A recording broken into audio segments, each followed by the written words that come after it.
Avec Jasmine Abarca-Golet, elle est la directrice des Colis du Cœur et l'invitée de Béatrice Rulle ce matin. Bonjour Jasmine Abarca-Golet. Bonjour Béatrice Rulle. Merci d'être sur Radio Lac ce matin. Les Colis du Cœur que les Genevois connaissent bien et qui se transforment en colis petits gâteaux pour Pâques. C'est quoi cette subtilité, dites-nous?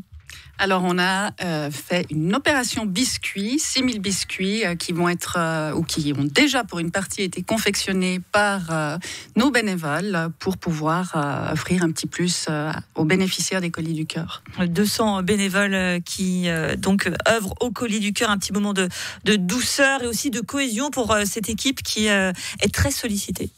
Tout à fait. On avait fait un reportage sur votre site à Carouge en novembre dernier avec donc des bénéficiaires toujours plus nombreux. Ce sont environ 7000 personnes qui bénéficient de ces colis, une tendance qui malheureusement se confirme. Oui, malheureusement se confirme, effectivement. C'est la moyenne depuis le début de l'année 2023. Comment est-ce que ça s'explique, pardonnez-moi du terme, mais ce boom de bénéficiaires à Genève ? Alors, il est déjà arrivé à la fin de l'année, effectivement, 2022, et on a plusieurs hypothèses, mais notamment les conséquences du Covid, la crise en Ukraine, qui évidemment a aussi généré une augmentation du coût de la vie. Et puis, il y a aussi un phénomène de migration important actuellement.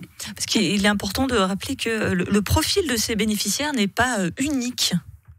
Oui, tout à fait. Nous avons parmi les bénéficiaires des familles nombreuses, des familles monoparentales, des personnes qui travaillent à Genève mais qui n'arrivent plus à joindre les deux bouts. Également des personnes qui sont réfugiées et puis aussi, bien sûr, beaucoup de personnes issues de la migration. De nombreuses personnes donc, et forcément la question qui se pose, c'est est-ce que vous arrivez à faire face à cette demande croissante ? Alors nous sommes très bien organisés, on a une formidable équipe qui est monopolisée au quotidien. Nous avons la chance aussi d'avoir des donateurs généreux qui nous permettent justement de mettre tout cela en place. Et puis la Fondation Partage, notre partenaire, qui est également très flexible pour pouvoir assurer tout ce qu'il faut pour cette demande. Ce qui est important de rappeler qu'effectivement les colis sont confectionnés grâce à ces dons qui sont faits par la Fondation Partage. Fondation Partage, on sait qu'il y a de plus en plus de difficultés justement à avoir ces dons, notamment lors du samedi du partage pour les raisons que vous évoquiez également. Là aussi, ça commence à devenir compliqué. Oui, tout à fait. Tout le monde est inquiet et on espère trouver des solutions rapidement. D'où l'importance effectivement de tous participer à son échelle lors des samedis du partage. Alors, on ne va pas tomber dans la démagogie, mais hier étaient révélés les comptes du canton de Genève. Plus de 700 millions d'excédents. Quand on est à la tête du Colis du Cœur, comment est-ce qu'on vit cela finalement? De se dire qu'un canton aussi riche a aussi tant de pauvres? Eh oui, c'est malheureusement une réalité avec aussi des conséquences de tout ce qui se passe dans l'économie.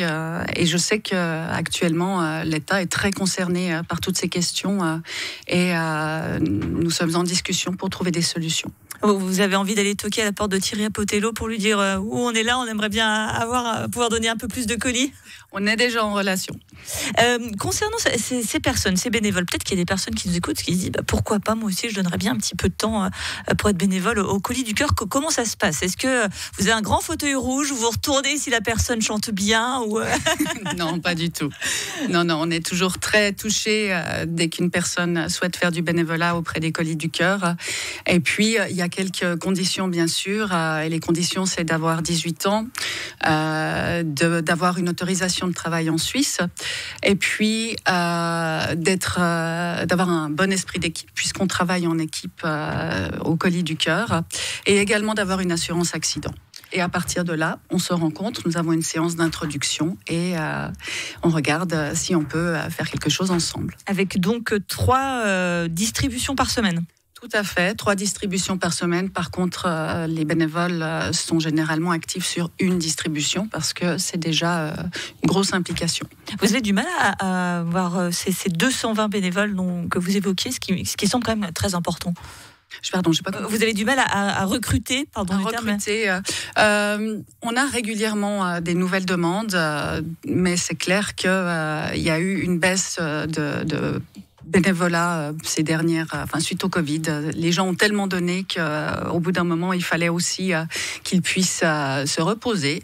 Et puis là, maintenant, on a un petit peu plus de demandes, mais c'est vrai que c'est un travail qui est régulier pour pouvoir assurer tout le temps un certain nombre de personnes pour nous soutenir. On parle beaucoup, effectivement, que ce soit du Collet du Cœur ou de partage en fin d'année ou avec l'hiver. C'est important de rappeler que la solidarité ne s'arrête pas le 31 mars, à savoir aujourd'hui.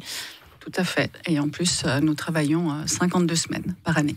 Voilà, pas de 40 heures par semaine pour vous. Merci beaucoup, Jasmine Abarca-Golay, directrice des Colis du Cœur. On va quand même rappeler que les dons peuvent être faits pour permettre justement la distribution de ces colis. Puis on va adresser un salut amical à ces 220 bénévoles qui œuvrent auprès de votre association et qui sont ô combien indispensables pour le bien-être de tous. Merci à vous d'avoir été sur Radio Lac ce matin.